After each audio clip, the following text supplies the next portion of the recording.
Hi! Welcome back again to Brayla's channel. Narito po tayong muli para sa isa na namang informative videos na para po sa inyo. This time ay para naman sa lahat ng ating mga SSS pensioners, especially sa lahat ng second batch pensioners. Kung ang first batch ay nakatanggap na ng kanilang dagdag pension, ngayon naman ay matatanggap nyo na rin ang inyong dagdag pension. E paano naman ang mga nag-avail ng 18-month pension, meron kaya silang dagdag pension? Ang lahat ng yan ay ating ibabahagi sa inyo, but before po tayo mag-start sa ating topic, kung bago ka pa lang sa aking channel, please do kindly subscribe, like, and share na din sa ating mga kaibigan, kaanak o kapwa po natin pensioners. At please do share na din sa ating mga social media accounts, para mas marami pa ang makaalam. With no further ado, let's begin na po sa ating topic. Wow! To all second batch SSS pensioners, June Pension Plus Dagdag Pension, matatanggap na. Mga nag-avail ng Advanced 18th Month Pension, meron kayang dagdag pension? Ang buong detalye tara alamin natin. Para sa lahat ng SSS pensioners po natin. Good news!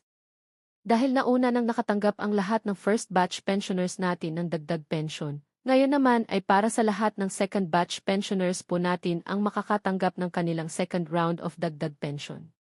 Lahat ng pensioners na may contingency na every 16th hanggang 31st ay matatanggap na ang hinihintay nilang June Pension Plus Dagdag Pension ngayong June 15, Monday. Ibig sabihin ay bukod sa inyong buwanang pension ay may dagdag pa itong additional 10% kung ikaw ay isang retirees o disabilities at 5% naman kung isa kang survivor pensioners. Kung halimbawa nakakatanggap ka ng buwanang 5,500 na pension, ngayong June ay magiging 6,050 na ito kung isa kang retirees o disability pensioner. O di kaya ay 5,775 pesos kung isa kang survivor pensioner. At pagdating ng July hanggang sa December at makuha mo ang inyong 13th month, ay yan na po ang inyong matatanggap hanggang sa August ng susunod na taon. E paano naman ang mga nag-avail ng Advanced 18th month, makatanggap din kaya ng advance pension? Sa ngayon, wala pang inilalabas na eksaktong petsa ang SSS para sa pag-credit ng differential o dagdag pension ng mga nag-avail ng 18th month advance pension.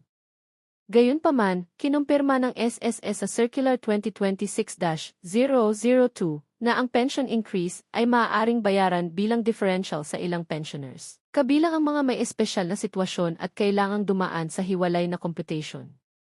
Ang 2026 pension increase kung saan may dagdag 10% para sa retirement at disability pensioners at 5% para sa survivor pensioners ay sinimulan ng ipatupad ngayong Hunyo para sa mga pensioner na kwalipikado nitong Mayo 31 ng taong ito.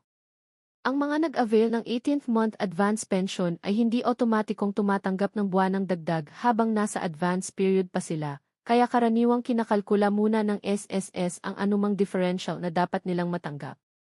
Once matapos na ang calculation ay i-release po ito ni SSS sa lahat ng nag-avail ng Advanced 18th Month Pension. Kaya maghintay lamang sa inyong salary differential na ipapasok din sa inyong pension account. Congrats in advance po sa lahat ng ating mga SSS pensioners. Para sa iba pang katanungan o hinaing sa inyong pension at iba pa ay maaari po tayong tumawag sa SSS Hotline 1455 para sa agarang kasagutan. That's it! Manatili po kayong nakatutok sa aking channel para sa iba pang informative videos na para po sa inyo. Marami pong salamat and God bless po sa lahat.